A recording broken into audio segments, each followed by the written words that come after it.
The snow had fallen for 3 days without pause, cloaking the mountains in silence so complete it felt like the world itself had been buried.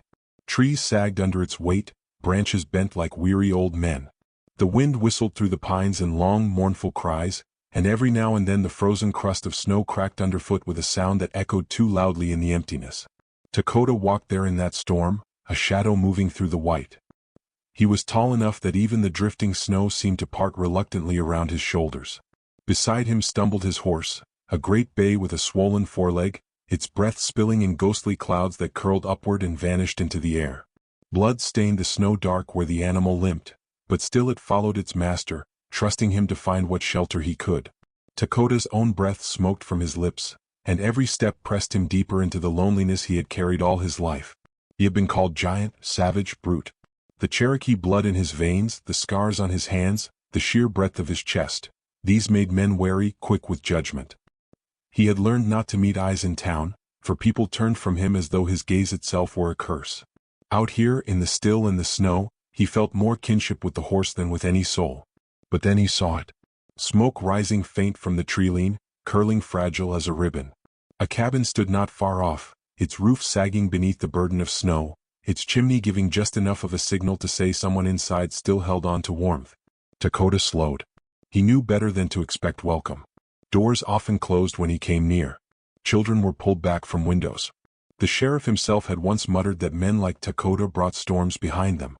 And yet, his horse stumbled, nearly collapsing in the snow. Dakota gripped the reins firmly, his big hands gentler than they appeared, and whispered in his tongue words meant to soothe. He would knock. He would ask for nothing beyond a fire and a chance to tend to his beast. If the door slammed shut, he would walk on until the horse could walk no further. The cabin door creaked when his knuckles struck it. Inside, silence deepened. He could hear the faint shuffle of movement, the scrape of wood on wood, as if someone had taken hold of a chair or a rifle. The smell of wood smoke seeped faintly through the cracks. Then a woman's voice, firm though laced with tremor. "Who's there?" Dakota lowered his head closer to the door. "A man. And a horse that's lame. Storm's too strong to keep on." The pause stretched. Then the sound of a bar being drawn back. The door opened only a crack, and in the gap Dakota saw her. Her hair was dark as walnut bark, pulled back but loosed at the edges from hard work. Her face was pale with worry, eyes shadowed with suspicion. Behind her, in the glow of firelight, a small figure huddled on a cot coughed. A boy, no more than 6, his cheeks flushed with fever. The rifle in her hands trembled, but she held it level. "I don't know you." "No," Dakota's voice was low, deep as the winter itself. "Nor I you."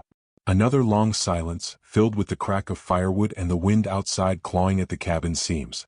Finally, she stepped aside just enough to let him enter, though her eyes stayed fixed on him, the rifle close at hand. Dakota bent slightly to clear the frame, snow clinging to his shoulders and hair. His presence filled the small room at once. He brought the cold with him, the scent of pine and horse and wilderness. But he did not move toward her hearth. Instead, he turned back toward the door, unlatched it wider, and whistled low. The injured bay limped forward, its hooves clattering weakly against the threshold before Dakota guided it into the lee of the cabin wall outside, where the snow drifted less. He returned only once he'd seen the animal eased against the wood. Inside, he stamped snow from his boots, careful not to track too much across the floor. His dark eyes lifted toward the woman again. "Thank you." Her mouth pressed thin. "Don't thank me yet." The boy's cough broke the brittle air. She turned quickly, setting the rifle aside only long enough to press a cloth to the child's lips. The boy's eyes flickered open, fever-glazed, and settled on Dakota. "Mama," he whispered hoarsely, "he's big as a bear." A flicker passed through Dakota's expression, something softer than most would ever guess he possessed. He crouched slightly, bringing his frame lower to the boy's line of sight. "Bigger than a bear?" "No. Only taller than most men." His words carried a gentleness that did not match his size. The woman shot him a glance, protective, but she did not silence the boy. Dakota did not ask for food, though hunger hollowed his belly. Instead, he went to the woodpile near the hearth. Without a word, he bent, lifting several logs easily in his arms, and laid them beside the fire. He crouched, coaxing the flames higher with steady breaths. The boy's cough subsided a little in the warmth, though his chest still rattled. The woman studied him warily. At last she spoke. "Name's Marin Holt. This here's Jonah." Dakota inclined his head. Dakota. Another pause. Her hands fidgeted at her apron, fingers restless. She was not used to company, not from strangers, and certainly not from men townsfolk called dangerous. But her eyes flicked again to the horse outside, standing with its weight tipped off the swollen leg. She had seen enough suffering in the storm to recognize when a creature deserved mercy. "You'll want to tend that wound," she said finally. "Snow will only make it worse." Dakota's lips curved in the faintest ghost of a smile. "I will. With your leave." She gave a short nod, then moved about her cabin with brisk, careful motions, as though to keep her hands busy against the unease. She stirred the pot that hung above the fire, ladled out stew, and after a long hesitation, placed a bowl before him. He ate slowly, deliberately, never taking more than he needed, leaving half the portion untouched and nudging it toward her. She frowned, but after another glance at his steady eyes, she accepted it. It was not conversation that eased the tension that night, but small acts. Dakota mended a crack in the shutter where the wind whistled through. He split wood outside, each strike of his axe echoing through the forest like a drum. Marin watched from the doorway, Jonah clutching her skirts, his eyes wide as he studied the giant who worked without complaint. When Dakota returned, cheeks reddened from the cold, Marin found herself speaking without thinking. "Town says storms like this bring death to lonely cabins." He looked at her then, eyes dark, thoughtful. "Sometimes. But sometimes they bring what keeps death at the door." The words lingered in the air, heavier than snow. She turned away quickly, yet felt their warmth like a fire banked low. Night came fully then, draping its silence over the cabin. Jonah slept at last, though his breathing rasped. Marin sat by the fire, stitching a tear in her shawl, her shoulders tight with weariness. Dakota rested on the floor near the door, not asking for the cot, not claiming space that was not his. The flames painted shadows across his broad frame, and though she told herself not to, Marin found her gaze drawn to the stillness in him. Not the kind of stillness that comes from emptiness, but the kind born of endurance, of carrying storms without breaking. And there, in the hush of the snowbound night, something shifted. Not trust, not yet. But the first crack in the ice around two hearts left too long in exile. Morning came pale and gray, the kind of light that barely seemed to rise above the horizon. Snow still fell, finer now, each flake glinting like ash drifting from an unseen fire. The cabin roof groaned beneath its burden, and the world outside lay muffled in white. Marin stirred the pot at the hearth, her hands clumsy from weariness. Jonah's cough had eased during the night, though his cheeks still burned faintly. She glanced toward the door where Dakota crouched, tending his horse. His breath fogged the cold air, his large hands moving carefully as he unwrapped the animal's swollen leg. He spoke low, words in his own tongue meant only for the beast's ears. For a moment, Marin allowed herself to study him without fear. His shoulders seemed carved of stone, but the gentleness of his touch betrayed something softer, something she had not expected. A man so feared by others carried within him a patience that many respectable men had never shown. She looked away quickly, ashamed of her thoughts, for the town's voices rang still in her mind. Cursed woman, cursed life. By mid-morning, the sound of hooves crunched on the frozen path. Marin stiffened. She recognized that cadence, the heavy clop of lawmen's mounts. Jonah sat up weakly, his eyes wide. Dakota rose to his full height as shadows moved between the trees, figures emerging from the storm like wraiths. Sheriff Raleigh Briggs reined in his horse before the cabin, his mustache rimed with frost. Behind him rode two townsmen, their expressions sharp with suspicion. Briggs lifted a hand in greeting that carried no warmth. "Marin Holt," he called, voice loud enough for all the forest to hear. "Word reached us, smoke's been rising from your chimney, though no one expected visitors in this storm." His eyes shifted to Dakota, standing tall beside the horse. "And yet, here he is." Dakota said nothing. He stood like a tree against the wind, the horse at his side, his silence its own form of defiance. Briggs dismounted, boots crunching the snow. He tipped his hat to Marin, though the gesture was mockery more than courtesy. "It's one thing for you to scrape by alone with that boy, but harboring a Cherokee giant? Folks are uneasy enough about your cabin as it is." The words stung. Marin lifted her chin, though fear churned in her chest. "He came because his horse is injured." "I wouldn't turn out any soul in this weather, Sheriff." "Any soul?" Briggs sneered. "That's generous of you." "Generous or foolish?" His gaze slid to Jonah, who clung to the doorway, pale and watchful. "The boy doesn't look well. Folks might say you can't provide for him properly. Maybe he'd fare better in town where there's medicine and care." Marin's throat tightened. Every word felt like a blade sliding between her ribs. She had heard the whispers before, that she was unfit, that her misfortunes marked her as cursed. But to hear it from the sheriff's lips, with Jonah standing there trembling, it was almost more than she could bear. Dakota's jaw flexed, but still he did not speak. The air thickened with his silence, a presence stronger than words. Finally Briggs spat into the snow. "Think it over, Marin. You let this man stay, you'll answer for it. I'll be back when the storm eases."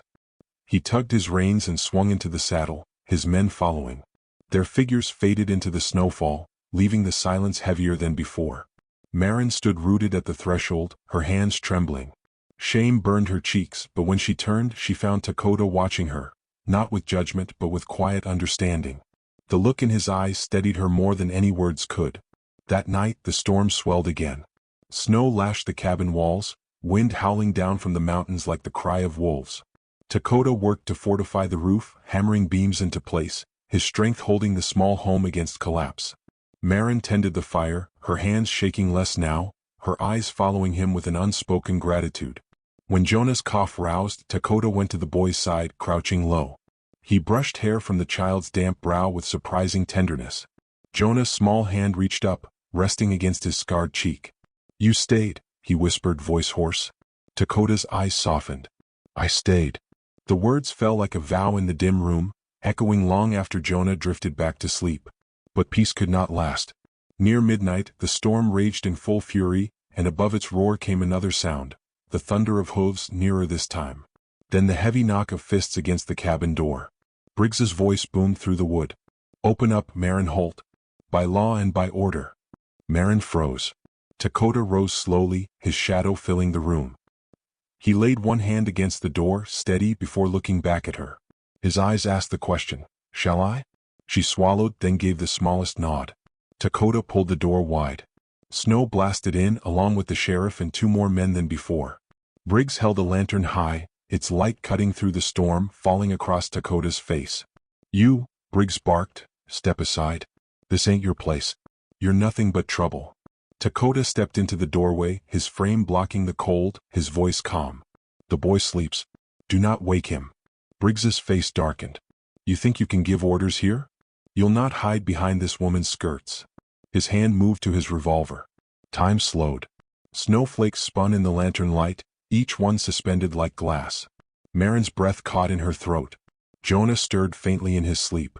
And Dakota, unmoving, unarmed, yet unyielding, stood with the storm swirling around him. Briggs drew his weapon, lifting it toward the cabin. Marin cried out, "Stop." She rushed forward, hands raised, her voice breaking with desperation. "If you fire on him, you'll fire on me as well. I won't stand aside." The words rang like a bell in the frozen night. Briggs faltered, caught off guard. His men shifted uneasily, their eyes darting between the sheriff's fury and the woman's courage. Dakota did not move, though the gun leveled at his chest. His silence pressed on them all, heavier than the snow, heavier than judgment. Finally Briggs cursed, lowering the weapon. "You'll regret this, woman." He turned sharply, signaling his men. Their lanterns vanished into the blizzard, their hoofbeats fading until only the wind remained. Marin sagged against the doorframe, breath shaking. She felt Dakota's presence behind her, steady as the earth itself. For a moment she let herself lean into that strength. In the days that followed, the storm began to break. Sunlight pierced the clouds, glittering across the snowfields. Icicles dripped, the first signs of thaw. Dakota repaired the roof fully, his hands sure, his movements unhurried. Marin baked bread from her dwindling stores, pressing the crust into Jonah's small hands. When she offered a piece to Dakota, their fingers brushed, a fleeting touch that lingered longer in the heart than on the skin. They spoke little, but every gesture told a story. The way he cleared the path to the well, the way she folded his blanket neatly, the way Jonah clung to his leg without fear. Trust had taken root, quiet but unshakable. When Dakota saddled his horse at last, the animal's leg much improved, Marin felt the weight of parting press on her chest. She turned, busying herself with the wash, unwilling to let him see. But Jonah ran forward, wrapping his arms around Dakota's knee. "Stay," he pleaded. Dakota looked down at the boy, then at Marin. Her eyes lifted, hesitant, but in them shone something new, not fear, not shame, but the fragile beginnings of hope. He set aside the reins. The horse could wait. And in that moment the cabin no longer felt like exile. It felt like belonging.